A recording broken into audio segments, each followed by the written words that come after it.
हो चुका है और लेक्चर फर्स्ट में हमने percentage by weight and volume by volume and weight by volume की बात की थी। अब आगे चलेंगे कंसंट्रेशन टर्म किसके अंदर हम चल रहे हैं।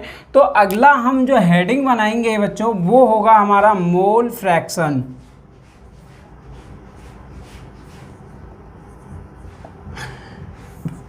देखो बेटा मोल फ्रैक्शन क्या है, एक प्रोबेबिलिटी की तरह होता है। यहाँ पर जो बात होती है मोल फ्रैक्शन में नंबर ऑफ मोल्स की बात होती है, ठीक है। यानी कि जो आप नंबर ऑफ मोल्स जो आप निकालना चाह रहे हैं, सपोज दैट एक सोल्यूशन के अंदर ए एंड बी प्रेजेंट है, ए है और बी है। मालूम करो कि ए के नंबर ऑफ मोल्स 3 हैं, बी के नंबर ऑफ मोल्स 4 है, ठीक है। अगर आपसे बोल दिया फाइंड ऑफ मोल फ्रैक्शन, पहले जान लें मोल फ्रैक्शन को हम या तो जीटा से शो करेंगे यानी मोल फ्रैक्शन ऑफ ए, या फिर हम इसे ईटा से शो करते हैं जैसे कि एन की बड़ी टांग की तरह, यानी मोल फ्रैक्शन ऑफ ए। अगर आपसे पूछ लिया मोल फ्रैक्शन ऑफ ए क्या है, जैसे कि आपने प्रोबेबिलिटी में जानते थे चॉइस नंबर अपॉन में टोटल नंबर, ऐसे ही यहाँ होता है। यानी कि जो आपको मोल फ्रैक्शन पूछा जा रहा है वो ऊपर नीचे क्या होगा, total mole fraction, total number of moles, ठीक है। यानी कि equal to mole fraction of A निकालोगे तो एन ए अपॉन में number of moles of A upon में number of moles A plus number of moles B, ठीक है। यानी कि फॉर्मूला होगा न mole fraction equal to mole fraction of A upon में टोटल मोल फ्रैक्शन, वो total number of moles, number of moles A upon में number of moles A plus number of moles B. जैसे suppose that अगर आपको इसी में निकाल रहे हो तो आपका हो गया 3 + 4 इक्वल टू 3 अपॉन में 7, ठीक है। ऐसे आपका निकलेगा नंबर ऑफ मोल्स और आप वो मोल फ्रैक्शन, ठीक है। अगर आपको नंबर ऑफ मोल्स निकालना है, नंबर ऑफ मोल्स, तो आपका फॉर्मूला होता है गिवन मास अपॉन में मोलर मास। ये तो बहुत पहले से पढ़ते आ रहे हैं आप, ठीक है। तो फॉर्मूला होगा number of moles equals to given mass upon में मोलर मास, ठीक है बेटा। मोल फ्रैक्शन आपको क्लियर हो गया होगा। अब चलते हैं हम इसके एक क्वेश्चन की तरफ, यानी कि इस पर हम क्वेश्चन लगाएंगे। मैं इसे रफ कर देता हूँ, आप हेडिंग वाइज हेडिंग लिखते चलें, आपको नोट्स मिल जाएंगे। फिर भी ये नोट्स होना बहुत ज़रूरी होता है बेटा, ठीक है। अब देखो क्वेश्चन में इस पर लिखता हूँ नंबर ऑफ मोल्स पर, यानी कि कैलकुलेट दी मोल्स। आप करें क्वेश्चन को, calculate the mole fraction of ethylene glucose glycol जो फॉर्मूला होता है C6H6O2 इन सॉल्यूशन containing 20%, यानी कि बेटा ऑफ 20% ऑफ C2H6O2 Y मास। देखो बेटा ये आपका क्वेश्चन है, तो यहाँ पे आप देखें कि आपको क्या कैलकुलेट करना है। कैलकुलेट करना है आपको मोल फ्रैक्शन का फॉर्मूला होता है नंबर ऑफ मोल्स। देखो बेटा अभी यहीं से समझ लें, हम वहाँ पे जो एक चीज़ भूल गए थे, मैं यहाँ पे बेटा साइड में बता देता हूँ, ठीक है। देखो हमने फॉर्मूला पढ़ा था mole fraction of A equal to mole number of moles A upon में number of moles A plus number of moles B, ठीक है। यहीं से अगर आपको दो सॉल्यूशन दे, वो दो कंपोनेंट दे रखे होंगे ए एंड बी। अगर आपका होता है X A mole fraction of A plus mole fraction of B equal to होता है बेटा 1 के। अगर सपोज दैट आपको मोल फ्रैक्शन ऑफ ए पता है, अगर बी निकालना है तो मोल फ्रैक्शन ऑफ बी ये उधर जाएगा -1 माइनस मोल फ्रैक्शन ऑफ ए, ठीक है। यानी कि अगर हमें मोल फ्रैक्शन ऑफ ए पता है, अगर हमें बी निकालना है तो उसे हम क्या करेंगे 1 में से माइनस ऑप्टिमाइज कर सकते हैं। ठीक है, यहीं से एक और बात की, अगर आपसे पूछ लेता है मास फ्रैक्शन तो वहाँ पे होता है मास ऑफ ए अपॉन में टोटल मास। ठीक है, तो वहाँ से भी यही फॉर्मूला बनता है। ठीक है, तो इसे रफ कर देते हैं। अगर हमें एक पता है तो देख लेंगे कि दूसरा क्या होगा। अगर आपको गिवन है यहाँ पर 20% C2H6O2 है, कितना 20%, अगर इसका मास देंगे, मास ऑफ ग्लाइकोल यानी C2H6O2 इक्वल टू हो जाएगा कितना 20 ग्राम, और इसमें 80 ग्राम आप वाटर मान सकते हैं, वाटर।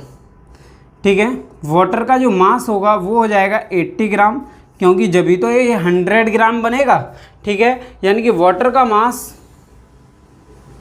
ये आपका 80 ग्राम हो गया। तो यहाँ पे हम water number of mole fraction of water, mole fraction of कहता है आपका ग्लाइकोल हम निकाल सकते हैं। ठीक है, तो यहाँ से हमें ये मिल गया 20 ग्राम। तो गिवन मास तो हो गया, पर हमें चाहिए मोलर मास। तो मोलर मास निकालने के लिए इसका हमें कहता है नंबर ऑफ मोल्स चाहिए। नंबर ऑफ मोल्स निकालने के लिए पहले हम मोलर मास निकाल सकते हैं, मोलर मास ऑफ C2H6O2। ठीक है, इक्वल टू, आप देखें कार्बन का एटॉमिक मास होता है 12 × 2 प्लस 1 × 6 प्लस ऑक्सीजन का होता है 16 × 2 इक्वल टू, यानी कि आप टोटल देखेंगे 12 2 जा कितना होता है बेटा 24। ठीक है, 6 1 जा 6 32। ठीक है, तो यहाँ पे ये आपका आ गया। अब इसे प्लस भी कर सकते हैं आप। ठीक है, अगर 6 जोड़ लो इसमें तो कितना हो जाएगा बेटा, पूरा 30 हो जाएगा, और ये हो जाएगा कितना 62, यानी कि इसका जो मोल्स का नंबर मोलर मास जो हो गया वो हो गया 62 ग्राम। ठीक है, 62 मोल्स। ठीक है, अब देखो हमें निकालेंगे मोलर मास, तो हमें पता पड़ गया। अब हमें निकालना है क्या, इसका नंबर ऑफ मोल्स।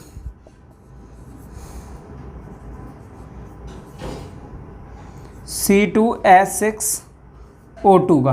ठीक है, तो फॉर्मूला हमारा क्या था, गिवन मास 20 ग्राम अपॉन में मोलर मास 62 ग्राम्स। ठीक है, अब यहाँ पर ये आप मोल्स में कन्वर्ट हो जाएगी इसकी यूनिट।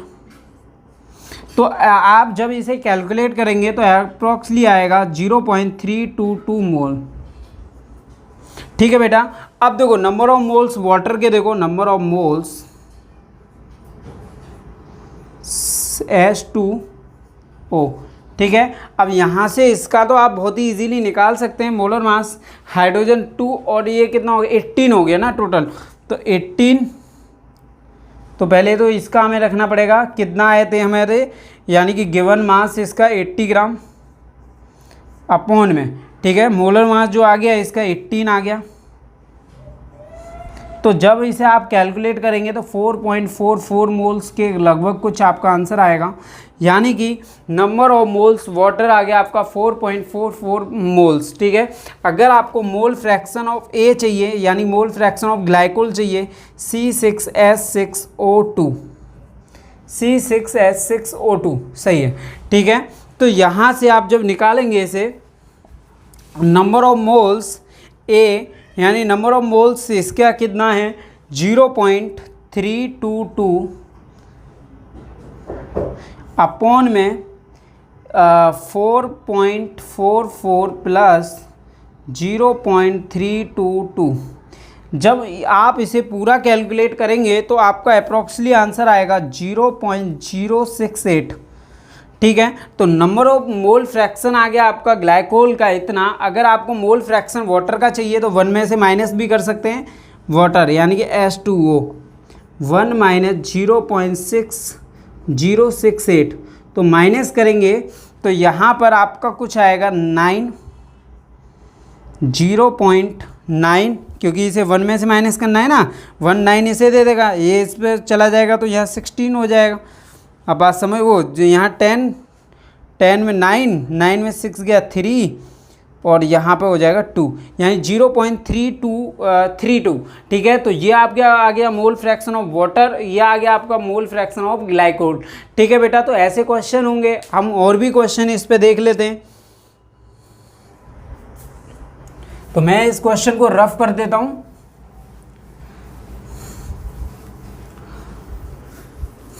या फिर आप करना चाहें तो मैं इसकी डिस्प्ले पे क्वेश्चन लगा देता हूं, तो डिस्प्ले से भी आप क्वेश्चन कर सकते हैं। ठीक है, एक और क्वेश्चन देख लें कैसा होगा इस पे क्वेश्चन वगैरह। देखो एक क्वेश्चन आपके लिए हो जाएगा, चलो मैं लिख देता हूँ क्वेश्चन आपका।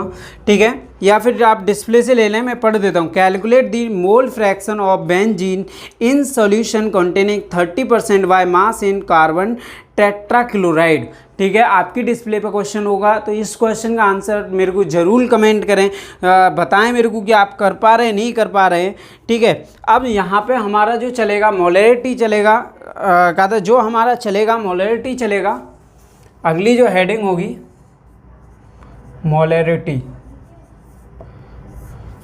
मोलैरिटी हम कैपिटल एम से शो करेंगे। मोलैरिटी का फॉर्मूला होता है मास ऑफ सॉल्यूट अपॉन में वॉल्यूम ऑफ सॉल्यूशन, और यहीं पे अगर इसके साइड में आप मोलैलिटी देखोगे, चलो पहले मैं इसी को लिख देता हूँ, मास ऑफ सॉल्यूट अपॉन में volume of solution in litre. तो ये आपका रहेगा जो इसका फॉर्मूला होगा मोलैरिटी का। ठीक है, तो यहाँ नहीं कि कहा था molarity equal to mass of solute upon में volume of solution in litre. ठीक है बेटा, तो यहाँ से नहीं कि आपको यहाँ से भी कोई डाउट नहीं हो रहा होगा। इस पर मैं एक क्वेश्चन लिखता हूँ आपके लिए। क्वेश्चन है कैलकुलेट दी, बहुत ही इजी क्वेश्चन रहेंगे इस पर, molarity of a solution containing 5 gram of NaOH in 450 ml millilitre में दे रखा है आपका सॉल्यूशन। देखो कितना इजी क्वेश्चन है। आपको calculate the molarity of a solution containing 5 gram of NaOH in 450 ml solution. ठीक है, आप देखें मोलैरिटी का फॉर्मूला आपको पता है, मोलैरिटी का फॉर्मूला है मास of solute. Mass of solute कितना दे रखा है आपको, 5 ग्राम। ठीक है, अब देखो आप देखें कि NaOH यानी कि सोल्यूशन वॉल्यूम ऑफ सोल्यूशन कितना देगा 450 ml, पर इसे हमें किस में करना है, लीटर में, तो 1000 का यहाँ डिवाइड हो जाएगा तो ये लीटर हो जाएगा, इक्वल टू 5 ग्राम इंटू में आ जाएगा 1000 अपॉन में 450। ठीक है, 0 से 0 कैंसिल हो जाएगा, 5 1 जा 5, 5 9 जा, ठीक है, 1 का इससे करोगे तो 100 अपॉन में 9 के लिए पढ़ता हूँ जो आप सॉल्यूशन करेंगे। जैसे कि आपकी डिस्प्ले पे क्वेश्चन चल रहा होगा, calculate the molarity of each of the following solution. A 30 gram of CaNO3 का whole twice dot 6H2O in 4.3 litre of solution. B 30 ml of 0.5 मिल कहता है molarity H2SO4 diluted to 500 ml। ठीक है, यानी कि अगली हमारी जो हेडिंग चलेगी वो होगी आपकी मोलैलिटी। मोलैलिटी को हम स्मॉल m से शो करेंगे। मोलैलिटी का फॉर्मूला होता है बेटा नंबर ऑफ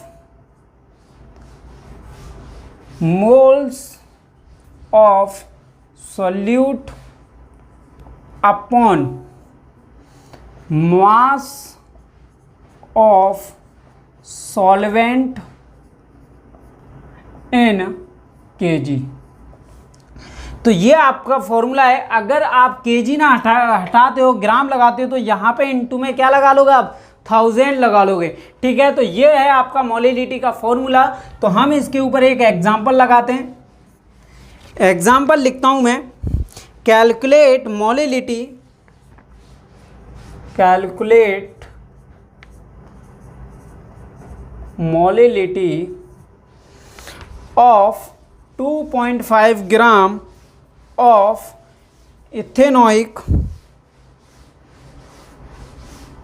एसिड, जिसका फॉर्मूला है CH3COOH in 75 gram of benzene. तो ये है आपका क्वेश्चन, और यहाँ से आपका क्या निकालना है, molality, calculate the molality of 2.5 gram of ethanoic acid की। ठीक है, तो आपको मोलिलिटी निकालनी है। इसकी मोलिलिटी निकालने से पहले आपका फॉर्मूला है number of moles of solute. Solute आपका कौन सा है, CH3COOH। ठीक है, तो इसमें हम लेते हैं इसका क्या, पहले मोलर मास निकाल लेते हैं। Molar mass of CH3COOH equal to, ठीक है, अब अगर आप कार्बन का देखेंगे तो 12 प्लस 1 इंटू 3 तो 3 हो जाएगा, प्लस यहाँ पे कार्बन कितना हो गया 12 प्लस यहाँ 16 प्लस 16 प्लस 1। ठीक है, तो ये हो गया टोटल, आप देख लें 12 12 कितना होगा 24 और 3 कितना हो गया 27। ठीक है, 16 16 कितना हो गया 32 और 1 33। अब टोटल करते हैं 370 कैरी 1 336, यानी कि टोटल हो गया 60। ठीक है, मोलर मास जो इसका हो गया। अब हमें निकालना है इसका number of moles of CH3, या फिर पहले इसका भी निकाल लें, इसकी भी ज़रूरत पड़ेगी। Molar mass of C6H6 benzene का। ठीक है, तो 12 into 6 plus 1 into 6 equal to, ठीक है, 12 6 जा, ठीक है, 6 2 जा 12 का 2 कैरी 1 6 1 72 प्लस 6 इक्वल टू 78। ठीक है बेटा, तो ये आ गया। हमें चाहिए मोलर मास ऑफ इसका number of moles of CH3, नहीं हमें ये तो खैर चाहिए ही नहीं, इसका तो हमें ज़रूरत ही नहीं, चलो निकल गया, कोई बात नहीं, वैसे ज़रूरत नहीं पड़ेगी। इक्वल टू फॉर्मूला आएगा इसका गिवन मास अपॉन में मोलर मास। तो इसका जो गिवन मास है 2.5 ग्राम अपॉन में जो इसमें जो हमने मोलर मास जो इसका निकाला है वो है 60 ग्राम, 60 आ गया। ठीक है, अब यहाँ से पॉइंट गिरेगा तो यहाँ 0 लगेगा। ठीक है, 5 से कैंसिल करोगे, 5 5 जा कितना होगा 25, 5 12 जा, क्योंकि 5 बन जा 5, 5 2 जा 10, 5 बन जा 5 और 5 से 5 2 जा 10 और 2 इधर जाएगा 5 4 जा, यानी कि 1/24। ठीक है, इसका अप्रॉक्सली जो कैलकुलेशन होगी 1/24 होगी, जो कि इसमें टोटली आप निकाल सकता हूँ, डायरेक्ट लिख देता हूँ 0.0417 ग्राम पर मोल, ये आपका होगा इसमें। ठीक है, अगर आपको निकालना है इसका मोल फ्रैक्शन या molality of CH3COOH equal to, ठीक है, तो इसमें क्या था नंबर ऑफ मोल्स हैं इसमें 0.0417 ग्राम पर मोल अपॉन में। ठीक है, अपॉन में आता है क्या सल्यूट, यानी कि सल्यूट कहता है mass of solvent in KG, यानी सॉल्वेंट कितना है 75 ग्राम पर केजी में लेना है, तो इनटू हो जाएगा 10 की पावर 3, तो 75 ग्राम इंटू, ठीक है, इंटू 10 की पावर, या फिर इसमें इंटू हो जाएगा, ऊपर इंटू कर लो, ये हो गया केजी के अंदर। ठीक है, आप इसे टोटली कैलकुलेशन करोगे, मैं डायरेक्टली लिख देता हूँ बेटा, इतना बड़ा सॉल्यूशन। ठीक है, मैं डायरेक्टली इसका पुट कर देता हूँ, तो आपको कोई प्रॉब्लम नहीं होनी चाहिए। तो 0.556, ठीक है, आप एक बार निकाल के देख लें जिससे कि ज़्यादा टाइम वेस्ट ना हो। तो यहाँ से आप मोलिलिटी भी क्लियर कर चुके हैं। अब मोलिलिटी के लिए आपके लिए एक एग्जांपल जो होगा, आपके लिए जो क्वेश्चन होगा, इस डिस्प्ले पे आपका क्वेश्चन चल रहा होगा, मैं क्वेश्चन पढ़ देता हूँ। Calculate A molality, B molality and C mole fraction of KI if the density of 20 gram mass by मास।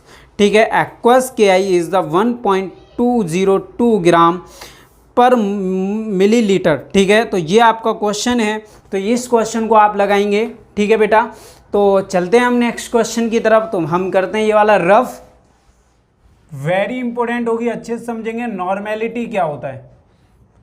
देखो बेटा, नॉर्मेलिटी का फॉर्मूला होता है number of gram equivalent, number of gram equivalent upon में वॉल्यूम ऑफ सॉल्यूशन।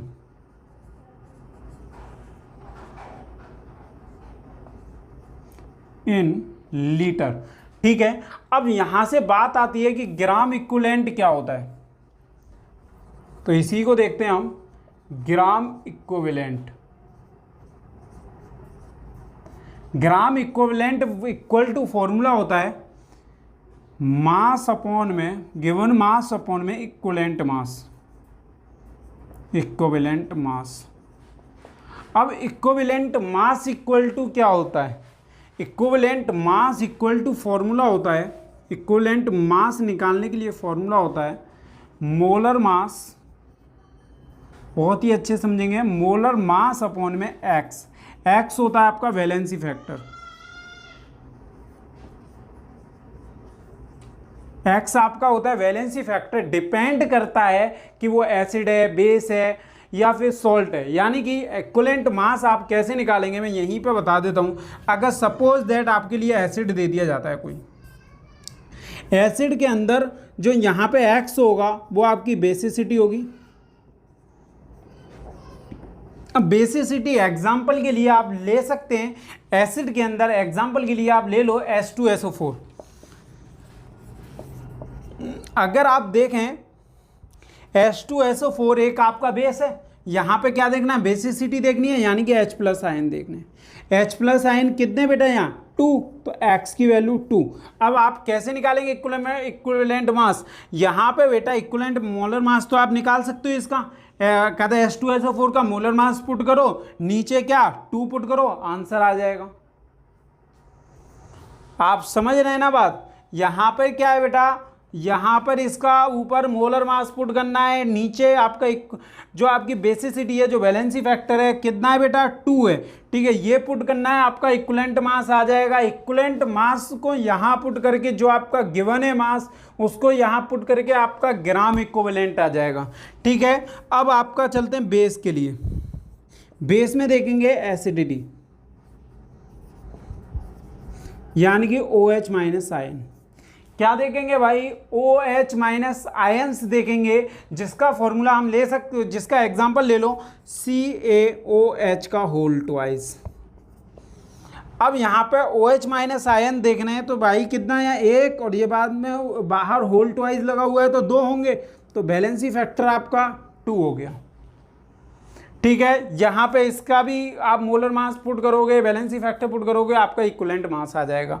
ठीक है, ये base हो गया। अगर आपको सॉल्ट देखना है, सॉल्ट के अंदर आप देख लो टोटल पॉजिटिव चार्ज,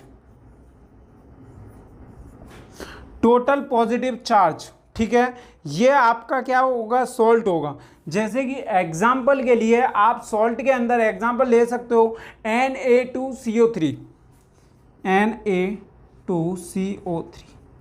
आप यहाँ पे देखें वैलेंसी फैक्टर, यहाँ पॉजिटिव चार्ज होता है 1 और 2 लगा हुआ है तो 2, तो X इक्वल टू आ गया आपका 2। ठीक है, ये हो गया वैलेंसी फैक्टर। अब देखेंगे आपको माइंड में चल रहा होगा, अबे यार ये क्या खिचड़ी है, यहाँ से उठा के यहाँ पुट करना है, यहाँ से उठा के यहाँ put.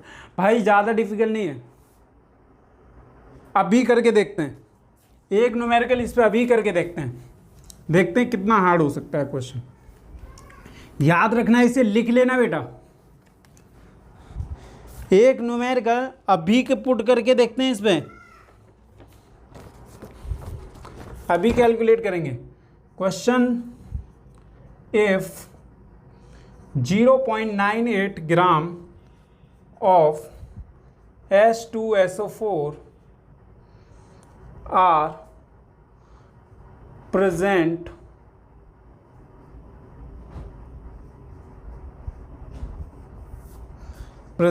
in 500 ml solution, find normality. तो ये है आपका क्वेश्चन। तो फाइंड करना है यहाँ पे क्या, नॉर्मेलिटी। H2SO4 गिवन है, पहले आप इसका मोलर मास निकाल लें H2SO4 का। क्या होगा भाई, अगर इसका मोलर मास निकालेंगे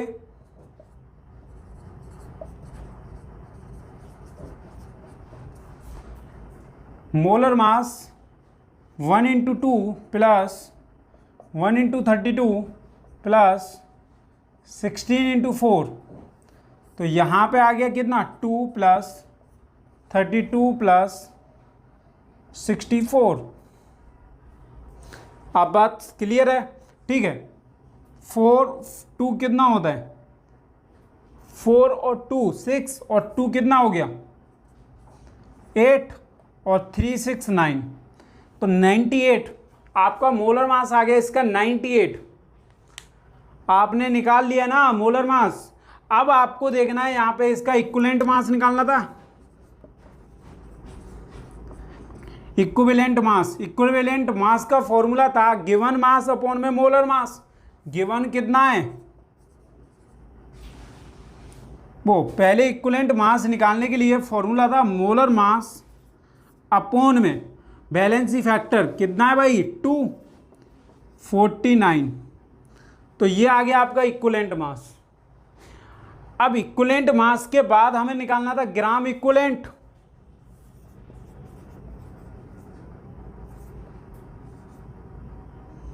ग्राम इक्विवेलेंट का मास, वो फॉर्मूला था मास अपॉन में गिवन मास अपॉन में इक्विवेलेंट मास। 0.98 ग्राम अपॉन में इक्विवेलेंट मास 49। यहाँ से अगर पॉइंट हटा दो तो यहाँ पर आपको इनटू में लेना पड़ेगा कितना 100, 2 टाइम्स में कट गया तो आ गया 0.02 ग्राम। ये आपका ग्राम इक्विवेलेंट आ गया। अब आपको निकालना है क्या नॉर्मेलिटी इक्वल टू, फॉर्मूला हो गया नॉर्मेलिटी इक्वल टू, आपका फॉर्मूला क्या था नॉर्मेलिटी का, number of gram equivalent 0.02 upon में ग्राम इक्विवेलेंट आपने निकाल दिया, अपॉन में था volume of solution in litre. तो आपका कितना है 500 ml है, लीटर में करने के लिए यहाँ पे आपने 1000 ले लिए। ठीक है बेटा, अगर यहाँ से आपने 0 से 0 कैंसिल हो गया, 0 से 0 कैंसिल हो गया, 5 × 5 5 2 × 10, 2 का इसमें करोगे 0.04। ये आपकी मोलरिटी आ गई, मोलरिटी ऑफ H2SO4। ठीक है बेटा, तो यहाँ से आप मोलरिटी निकालना सीख गए, पर वेरी इंपॉर्टेंट बातें इसमें है। अभी मैं यहाँ पे इसे रफ करता हूँ, आप नोट डाउन करते चलें, जो कि ये आपको बहुत ही अच्छे से ध्यान रखना चाहिए, जो कभी कभी आ जाएगा। अगर बेटा कहीं पे सेमी नॉर्मल आ गया तो इसका मतलब होता है n = 1/2 या फिर n/2। अगर आपका बाय नॉर्मल आ गया तो यहाँ पर n = होगा 2 = या फिर 2n। अगर आपका सेंटी नॉर्मल आ गया तो आपका n = 1/100 या फिर n/100। आपका डेसी नॉर्मल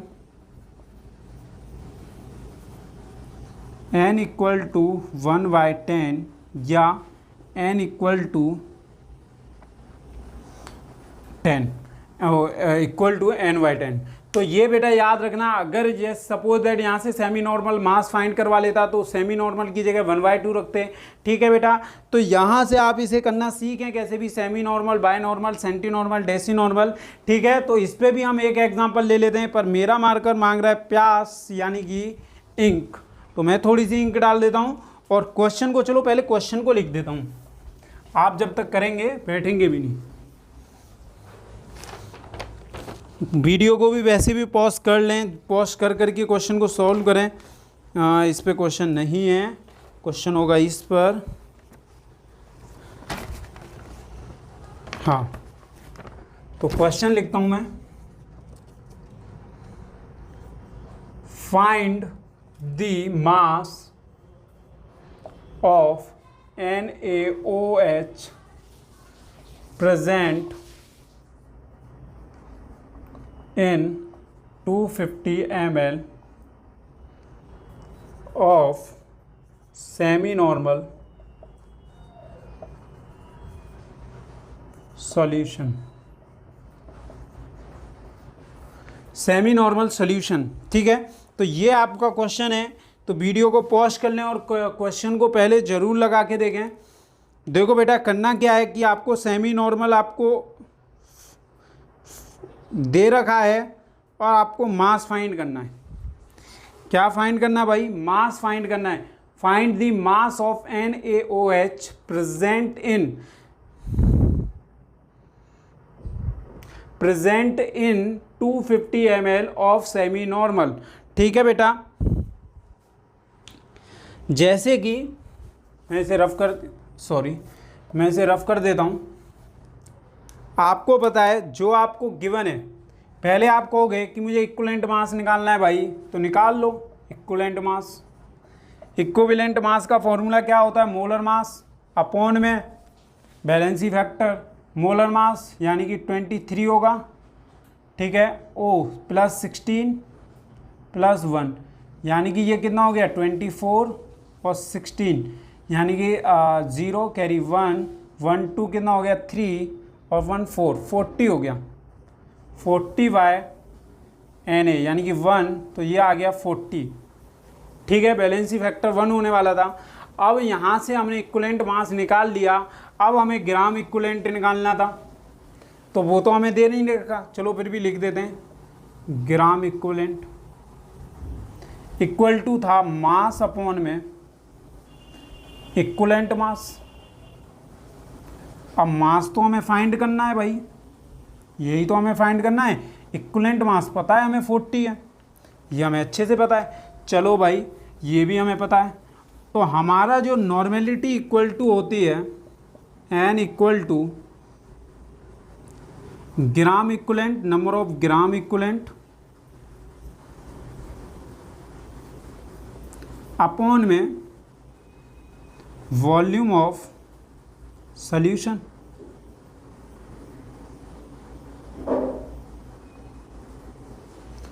ठीक है। अब यहाँ पे देखो नंबर ऑफ हमें क्या दे रखा है? Semi normal, semi N equal to कितना होता था? 1/2 इक्वल टू ग्राम इक्विवेलेंट हमें क्या दे रखा है? मास अपॉन में 40 अपॉन, ठीक है। वॉल्यूम ऑफ सॉल्यूशन हमें कितना दे रखा है? 250 मिलीलीटर है, जिसे लीटर में करने के लिए क्या लेना पड़ेगा? 1000 लीटर, ठीक है बेटा। चलो आगे करते हैं।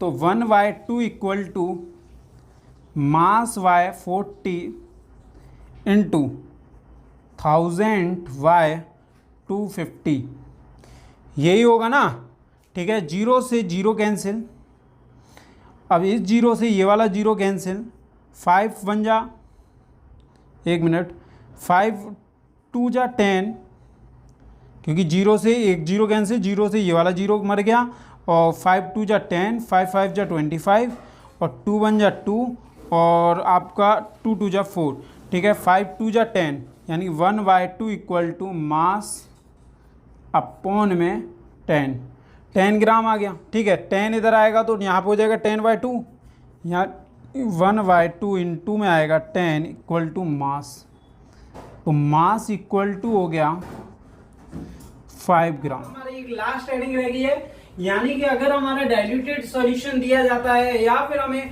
मिक्सचर और मोलेरिटी पूछ ली जाती है तो क्या होगा, ठीक है। अगर आपको डाइल्यूटेड सॉल्यूशन दिया जाता है तो यहाँ पर आपका फॉर्मूला होगा M1V1 इक्वल टू M2V2। अगर मालूम करो कि आपको 2 मोलेरिटी दे रखी है और 1 वॉल्यूम दे रखा है, ठीक है, तो वहां से 1 वॉल्यूम ऐसे फाइंड हो जाएगा। या आप लिख सकते हैं, या M1V1 अपॉन में N1 equal to M2V2 equal to N2, ठीक है, क्योंकि N1 N2 एक दूसरे के इक्वल होता है इनिशियली और finally. Number of moles equal हो सकते हैं, तो इसीलिए ये कट भी हो सकते हैं, तो ये भी आ जाता है। ठीक है, अब आप समझोगे molarity of mixture, molarity of mixture. देखो बेटा, अगर आपने एक डैम्स लिया, दूसरा डैम्स लिया और इन्हें मिक्स करके एक सोल्यूशन बना दिया, मानी करो एक में सल्यूट लिया, सॉल्वेंट लिया और आपका क्या बन गया, सोल्यूशन बन गया।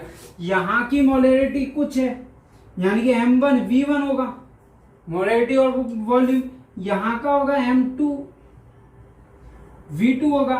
पर यहाँ का जो मिक्सचर मोलैरिटी जो है, यहां पर जो मोलैरिटी बनेगी वो फाइंड करो। ठीक है, तो मोलैरिटी इक्वल टू फॉर्मूला होगा M3 का, M3 equal to M1 V1 plus M2 V2 upon में V1 प्लस V2। बेटा इसे याद रखना, बहुत ही अच्छा फॉर्मूला है। ठीक है, तो यानी कि हमारा लास्ट हेडिंग थी मोलैरिटी ऑफ मिक्सचर, तो वो भी हमने कर ली है। अब इसमें हम एक एग्जांपल करके देख लेते हैं और आप नोट डाउन करते चले, मैं इसे रफ कर देता हूं। तो मैंने ये रफ कर दिया है, तो यहां पर एग्जांपल डालते हैं। एग्जांपल है 0.2 m, 100 ml HNO3 solution is diluted with 100 ml water, find new molarity। अब आपको पता है, आपको M1 की बने, V1 के M1 के बने, V1 के बने, M2 के बने, V2 के बने, तो आपको न्यू मोलैरिटी पूछी है, यानी कि M3 वाला फॉर्मूला। यानी कि आपका अगर आप लगाओगे तो M1 इक्वल टू हो गया 0.2 m, M2 इक्वल टू और V1 का इक्वल टू हो गया 100 ml, M2 इक्वल टू हो गया, जो आपको फाइंड करना है M2 आपको गिवन नहीं है, यानी कि M2 आपको गिवन नहीं है, M2 आपको फाइंड करना है, और जबकि आपको V2 गिवन है कितना, 100 ml। ठीक है, आपकी इक्वेशन क्या कहती थी, M1 equal to V1 equal to M2 V2।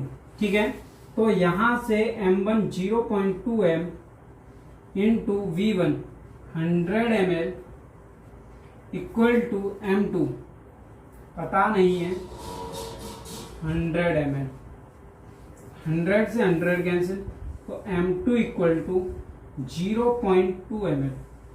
ठीक है, तो बहुत ही इजी क्वेश्चन रहेंगे, तो ये भी आपका फाइंड हो चुका है। अब जो नेक्स्ट फॉर्मूला था M3 वाला, उस पे कैसे होगा आप नोट डाउन करते चलें। उस पे एक एग्जांपल देखें। एग्जांपल है if 0.2 m 100 ml HCl solution is mixed with 0.1 m 1 m 300 ml HCl solution, find